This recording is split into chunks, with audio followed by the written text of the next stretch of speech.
Welcome back to the table, everyone.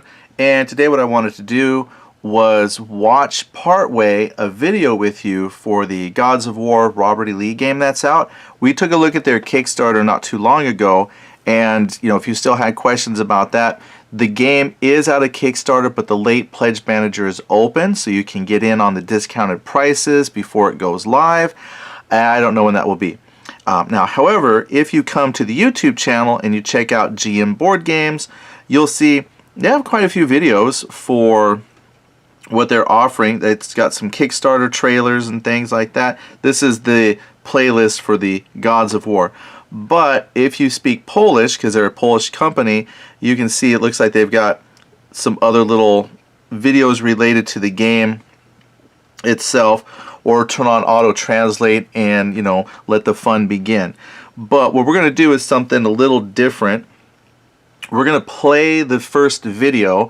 I'll pause it and then share some of my comments on things that we're looking at as to why this has really caught my attention and what I think makes that game pretty special. So again, it's all here on the GM Board Games page on, we'll subscribe. I thought I already had, but there you go, another subscription.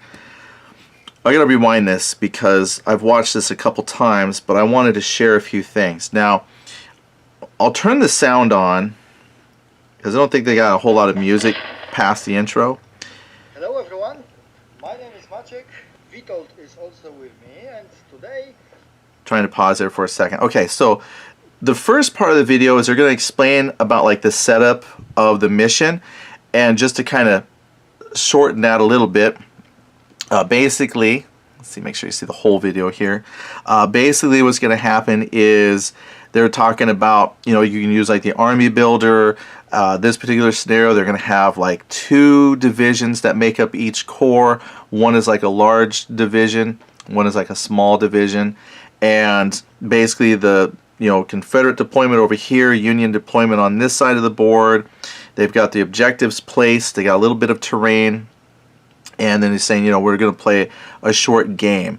What I want to do is jump to the point where they start talking about how to play, because that's part of the introduction is, they're going to explain a little bit here. So I don't want to miss a whole lot, so we're going to back up just a tad-ish and see if we can pick up. To draw your generals, if you have, for example, 2 corps. Okay, so that was a little bit that I skipped. So they've drawn generals for the corps that they have. Or then you take the general's deck and you will draw 2 corps commander. Roll for a... Hit the wrong. 2, 10. I keep doing that. I'm trying to pause, but I keep hitting something. They've got A.P. Hill, Thomas Jackson, James Longstreet. Okay, so I have a bad habit of advancing the video when I'm just trying to pause. Alright, so they did show the Robert E. Lee card, and they talked about the generals. So when you create your army and you're following the army builder, and the picture they showed about the divisions and how that builds up a corps, that's all in the book. And you're going to have generals attached to that. So you're going to have like your commander-in-chief, which for here would be like Robert E. Lee, and then each of those corps, and then they even have these cards down for division leaders. They have a leadership value, which I don't know if he explained because I fast forward and jumped around, but then they have ratings for like different abilities that they have, or personality type traits, and then you have an ability that they have. So like Stonewall, units within 12 inches that he commands get an extra +1 morale if they have a defense. So to me, this was one of the things I thought was really cool about the game. I've gotten plenty of Civil War rule sets that don't give any thought to the historical leaders. So you can just play the game and it'll just say like, your leader has a rating of, excellent. You have one leadership rating is poor.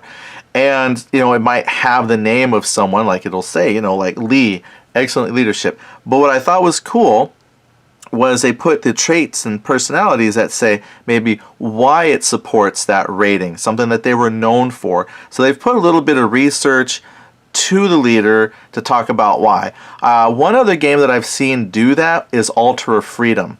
So I was really happy when I saw that they had something like that here, because now it kind of puts a face to the name and tells you why they might have a rating that they do. So I thought that was great. Great research and great presentation of the generals and what made them the gods of war, or why they thought they were gods of war. For commanders, and you will draw 2 of them if you have 2 corps in your army. For this demo game, I will play as Confederates. Vitold will play. All right, and that's catching up a little bit. Let's see if I can.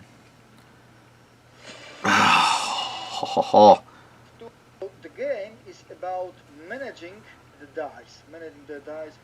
Okay, I jumped ahead a little bit. Again, the first part was talking about the setup, and now they're talking about managing the dice pools, and I think that's where we'll get another Robert E. Lee card to talk about the dice pool. So if Robert E. Lee got 7 dice, and he also gets 2 dice for 2 corps in his army. Okay, that part I might have missed. That was the card they showed earlier for Robert E. Lee. And each of those generals has a rating on it. Robert E. Lee, I think, was 7, then Stonewall had a 5, and it was in that wreath. That's how many dice they get to play throughout the turn to do certain actions. So sure, they're a general, they can say go do this, go do that, but certain actions and certain roles, you can actually like bid how many dice you want to spend on that effect. Like maybe you're trying to do a morale roll and you've got 5 dice.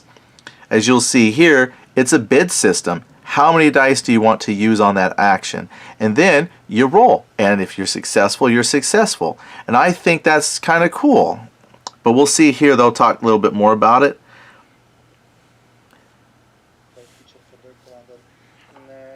In-chief. So he will have a total of 9 dice. And I will use it to initiative roll, to issue orders, and so on. So I will have to choose carefully to what I have to use dice. Lee is a pretty good commander, so he's got enough dice, not always enough, but there are many other commanders who will have fewer dice. You will have to manage your dice more carefully. Okay, let's start with the initiative roll. I will take 3 dice to roll for the initiative. Yes, it's best to take all of them because you don't want your opponent to know how many dice you will use. So take all of them, then take 3 to your other hand, not showing it to your opponent of course, yes, and then roll your dice, yes, you roll the dice here. Okay, that's the only one roll in the game where you have to make a sum, yes, of the roll. So I've got 16 in total. Okay, so just to kind of look at that, I don't know how well the sound quality comes through when you listen to him talk, so I'll just kind of summarize and tell you why I think this is cool. So with Lee, he had 7 dice on the card, and he got +1 for each corps, and I think that was one of his abilities. So he has 9 dice in his hand. And then it's time for initiative. So what they're saying is, you and your opponent are going to have a certain amount of dice based on your commander-in-chief, and you're going to, out of that 9 dice or fewer dice, depending on their quality, you're going to put, secretly decide how many you want to bid for the roll. And so in this example, Lee, of his 9 dice, said, I'm going to roll 3 dice to try and seize the initiative. And then his opponent said, I'm going to roll 2 dice. And so here's why I think that's cool. So not only is there a bid, you have a limited amount of resources, and you have to decide, how do I spend those resources? Well, I'm going to take some on the initiative roll, and then I'm going to leave the rest to do like morale rolls and things like that, combat, whatever, modifiers, things like that, during the turn. Great. But instead of just saying who bid the most, which I've seen some games, you now have to roll off. So all of it is a bit of a gamble. So if you think you really, really need to get the initiative roll, you might bid a lot of dice. But see, here's why I think it's so cool. If you play like me, you roll a lot of 1s, and your opponent rolls a lot of 6s. So in this case, sure, Lee chose 3 dice and rolled really well, 16 out of 18. And his opponent rolled an 8 out of potential 12. Well, the way it goes for me is I probably would have rolled and added up and got like a 5, and then my opponent would have maybe just bid 1 die for initiative and rolled a 6 and would have won, and I bid 3 dice. I think that's cool. So there's never a 100% guarantee that you're going to get something just because you bid more dice. And he did say, if you didn't hear it, this is the only role in the game where you sum the numbers. As they talk later, the rest is you're looking for success numbers on 5s and 6s, I think. Memory's not so good. Got 8, so it's my initiative. Okay, so I think I'm going to skip ahead just a little bit because he just kind of summarizes what I described there. Then they're going into the deployment. On the battlefield, we'll deploy the patrol markers. Every corps, and I have 2 of them. One of Jackson's, one of Longstreet. Vitold also got 2 Union Corps. Have 2 patrol markers. I will put them here on the table to show you, maybe a close-up. Yes, we have 2. I have 2 patrol markers, and one of them, they all got numbers. Yes, I will show you. They all got numbers. Hope you can see them. Yes, for example, here is 5. Yes, and here is 8. So before a battle, I have to memorize or write somewhere that under the patrol marker number 5 there is Jackson's Corps, and under the patrol number 8 it's nothing. So it's just a patrol. Yes, the Confederates normally every army got 2 patrol markers for every corps. The Confederates, they get 1 additional. Yes, so with 2 corps I will have 4 + 1 patrol markers, so 5. 2 with corps, 3 just patrol. Okay, so again, just in case the audio isn't so good, the patrol markers are what you're going to use to help find your initial deployment of troops on the table. And what he was saying is each corps is going to get 2 of those markers, and they're labeled, it's like 1 through 10. And so one marker will be, in his example, was 5, one was 8. So he'd had to make a note somewhere that the 5 was actually this corps and the 8 was a blank patrol marker. And the Confederates get 2 per corps, and then they have like a special thing that gives them 1 extra, and the Union is going to get 2 per corps. So there's a little bit bonus there for the Confederates. And those markers, as we watch, are what's going to be used to determine their deployment. Now, I just wanted to talk about that because in the Kickstarter, there were like blisters where you could order those particular the order markers, and I made mention of that. You can technically use paper or some kind of marker, anything that you want to use to designate the patrols. I just happen to think that was cool. They had a dedicated patrol marker for that. That was a nice, painted up figure with an attached flag. But obviously, you could use whatever you want if you don't have that. And at the beginning of the turn, you will move that patrol markers and try to get in the distance to reveal a patrol markers of your enemy, because he will use also a patrol markers. And the main thing with the fog of war is that you don't know which patrol marker of your enemy is hiding a corps and which is just a patrol, and your enemy too. So you can. Okay, and then just a good point there as well, just in case you didn't hear it, that's how they generate a fog of war. So instead of just starting the game with everything on the table, by just putting those patrol markers, you don't know what's under that patrol marker until you come in range. Now, a person could say, well, Eddie, your people on the ground can see pretty far. They should be able to see what's deployed. Well, the idea is that no, because terrain is never just flat. You go anywhere in the world, and there's always going to be, well, I know someone's going to say, well, actually, Eddie, this part of the world is flat. Okay, I get you. However, Gettysburg and different places like that have flat areas, but then they also have a lot of unforeseen dips and things like that, hills. You never know what's in the way exactly between you and your opponent. So by trying to hide which patrol marker has your large corps, small corps, or whatever, you might be able to position yourself favorably. But you don't know what your opponent is doing. So it's again, a bit of a gamble. Oh, there go the sirens that warn of the air raid. Can misguide your enemy about your intentions, and you have to, as a real commander-in-chief at the time, also try to guess about the enemy's intentions.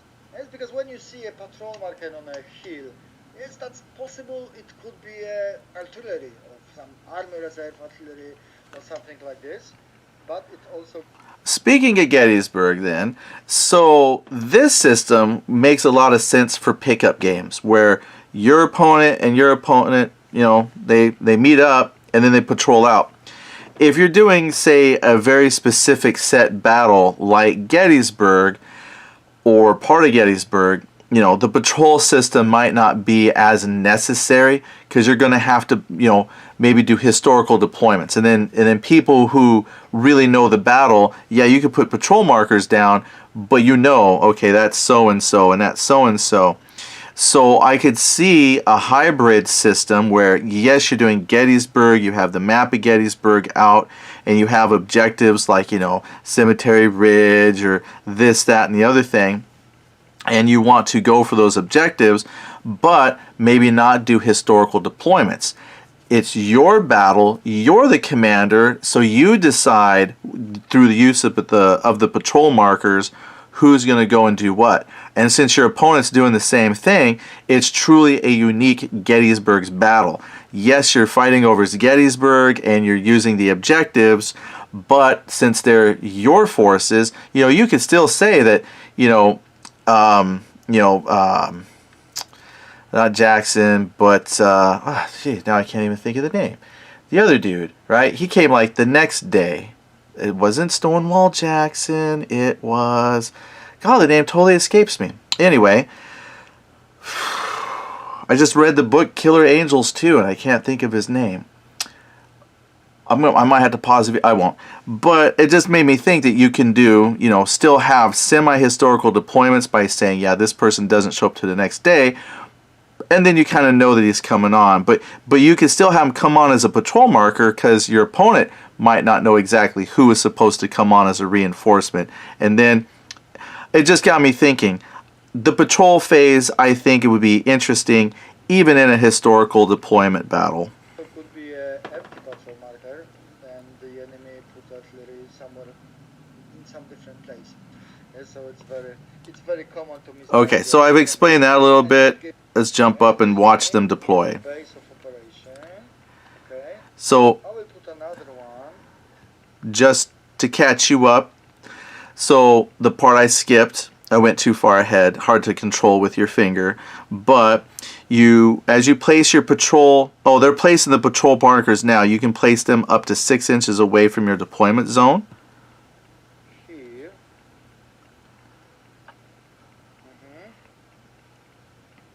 So it's one after one, yes? Or it was either 3 inches or 6 inches. I don't remember now. Might have been 3 inches. That looks pretty close. So maybe you place them up to 3 inches away. Another one, union patrol marker. Here. Yeah, it looks like they're 3 inches away. I will put another one there.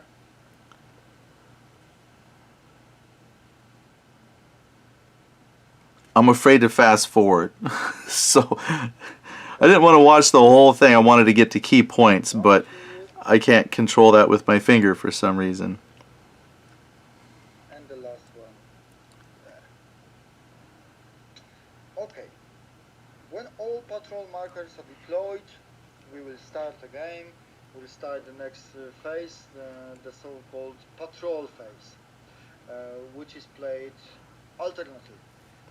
So in that phase we will move all the patrol markers if they are present. Of course we can skip other movements, we don't have to move all of them.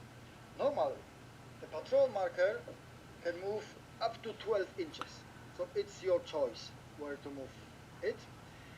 When the patrol marker is moving along the road, it can travel up to 18 inches, so 6 inches more. When your patrol marker will close to enemy patrol to 12 inches, you have to stop. You don't go nearer than 12 inches. because when you hit the border of 12 inches to enemy patrol marker, you have to stop and reveal what is hiding under that patrol marker. You and your opponent, of course, you both have to reveal. Is it core or is it just a patrol marker? Alright, we'll pause right there. This is the part then that I really like about that. So you've set up your patrol markers, it's fog of war, you're not quite sure who's who, but they're on the board. And then he says, each of these markers gets to move up to 12 inches anywhere on the board. And then if you go along a road, it's up to 18 inches. Now, this is the part of the game that I think really sets this apart. There are other games that have scouting and patrols and things like that.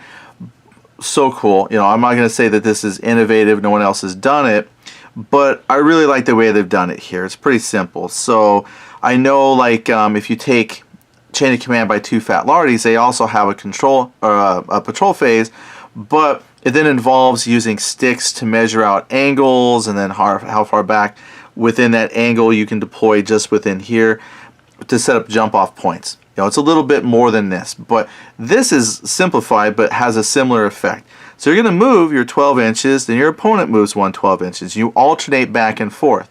As those patrol markers get close to each other, as soon as one gets within 12 inches of the other person, you then reveal what they are. If it's one of the blank patrol markers, you just set it aside. If it's a patrol marker that represented one of your core, you got to deploy the core. It's that easy. So there's not a jump off point or anything like that. That patrol marker is potentially one of your enemy cores. And I can see why. I'm just having conversations with myself like, well, is that realistic? Wouldn't I see that core of 30,000 men before then, or 70,000 men, whatever? Again, maybe not, but this is how you find them, because those blank patrols are just that. You could really just say that's the scouts, and yep, they just identified that 70,000 man strong core marching down the road. So yes, it does account for that. That's kind of the whole point of a patrol marker. And when you read the book Killer Angels, and it talks about Gettysburg, that's kind of what happened. They sent out patrols from the main body to go look, and found they would find little patrols, but then, this guy found these guys in town, and then that's how it escalates out. So the patrol phase is super important. Now, the rest of the video, because I don't want to make this video 45, 50, 60 minutes long. It then finishes up the patrol phase, and eventually they start going into some actual turns and different phases of a turn. So you get to see a little, they talk a little bit about like combat, moving, and things like that. So if you're really interested about the full mechanics, come check it out. I really wanted to focus on these first few parts because I think how you set up your war game is just as important as the rest of it. Most war games I play, you start out on an edge. It might say, okay, if you're playing this game mode, some of you guys start here, some of you guys start down here, and there's variations of that on the board. But then everything's deployed, and then it's like, well, you're going to keep some things in reserve. Okay, cool, you could do that here too.